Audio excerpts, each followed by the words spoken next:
mbokk yi ginnaaw bu ñu sante yàlla ji soon suñu ngi nuyu ñëpp di ñaanal ñëpp jàmm ñu ngi nuyu El Hadji Bougane di ko ñaanal di ñaanal njaboot gi di ñaanal personnel bi nga xam ñoo boot si ginnaawam di nuyu Sénégal yëpp. tey dañu ñëw si émission bu am solo muy le rhumatisme articulaire aigu waaye nag xam naa ni xaw naa fa waroon gars yi tuuti de parce que man daal d'accord ma rhumatisme articulaire aigu déedéet xam nga foofu dama ragal ni daal suñu mbokk docteur dañ fa xaw a juum xam nga boo nee rhumatisme articulaire dafay mel ni articulation yi rek lay jàpp déedéet or que dafay jàpp li ñuy wax le péricarde au niveau du cœur la plèvre daf koy jàpp au niveau des poumons kon mënoo ni c'est articulaire wala boog da nga naan du articulaire seulement du une maladie aiguë aussi mais elle est chronique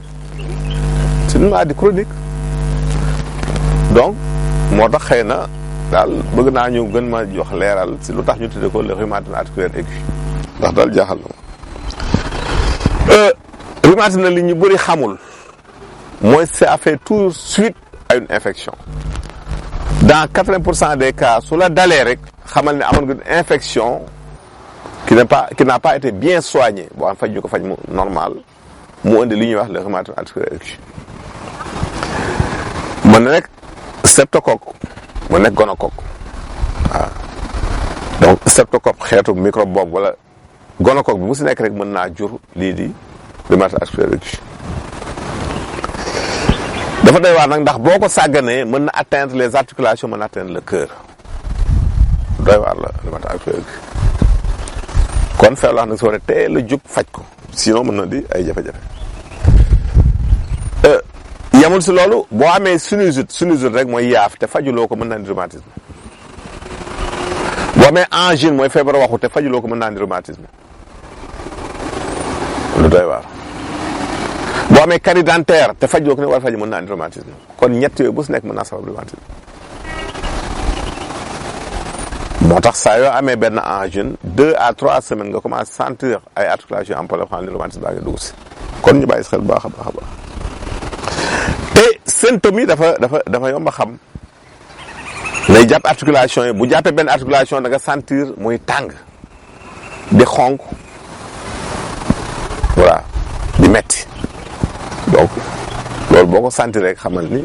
rhumatisme boobu mi ngi dugg si day ànd ak fièvre aussi nit ki ne ba am tàngoor yaram buy augmenter cette température corporelle dafay augmenter ndax infection bee tax dafay commencer di tas si yaram bi dañuy indi nausée am na ñoo xam daf leen def biir buy daw ñi mu def leen seere mais dañuy indi yëpp nausée mel ni xel ñeeñ léeg mel ni kuy miir daf koy faral di def rhumatisme articulaire aigu nag loo yaakaar ni moom la dafa baax def diagnostic parce que diagnostic clinique bi du doy li nga xool malade bi ba ni lii la rek doyul ndax feebaru yax yi dafa bari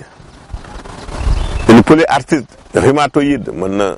jige ay symptômes ak polyarthrite ak rhumatisme articulaire aigu bi arthrose na am fu ñuy xaw doo symptôme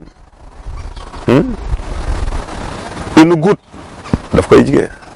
extra kon lu bàyyi xel si loolu kon dafa baax nga defal ko échographie cœur cardiaque ndax ki am rhumatisme da ngay sentir léeg-léeg xol bi dafa mel dafa gën a jël volume koy indi de waaw boo gisee xol bi yokk volume rek xamal ni moom astro bi mën naa positif CRP bi mën na élevé donc vitesse de sédimentation mën na augmenter kon yooyu ay mbir la yoo xam ne foog nga yóbbu ko hôpital ñu natt ko daf siy baax mën na am aussi une hyperleucocytose maanaam leucocytes yi mooy globules blancs yi mën nañu yokk bu yokkoo dafay wan ni signe d'infection la ndax ñoom saa yu yokkoo rek leucocytes yi day wan dañu jug pour xeex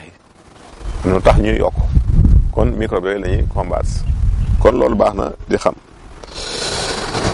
rhumatisme articulaire aigu nag bari na ay tegtal trop mais li ñu tegtal yu gàtt te gaaw rek bu njëkk bi mooy laaj ak limon bu si baax la boo amee laaj rek benn gus bi ngay jël nga haché ko wut limon pàccal ko ba am si genn wàll ka dégg naa limon amatu si marché bi daanaka su ko defee nga jaxase ko tàngal ko ba mu tàng nga segg ko di ko naan ndànk-ndànk si kàttu yàlla daf lay dimbali. beneen bi mooy nga jël limon nga wut nen boo di jël nen toj ko da ngay jël xott yi coquille bi nga pàccal limon ba am si kaas yi ndekkee nga jël nen bi dugal ko si xott nen bi dugal ko si biir ndoxu limon boobu dafay boo ko si tëjee quelque temps dafay seey si biir nga dolli si lu tollu litre ndox si biir ndoxu limon boobu nga xam ne nen bi xott nen bi seey na si biir bàyyi ko benn waxtu na nga segg ko di ko jël par kaasu ataaya boo ndekkee boo añam ba si kattanu yàlla dara kon gaaw si feebar yàq.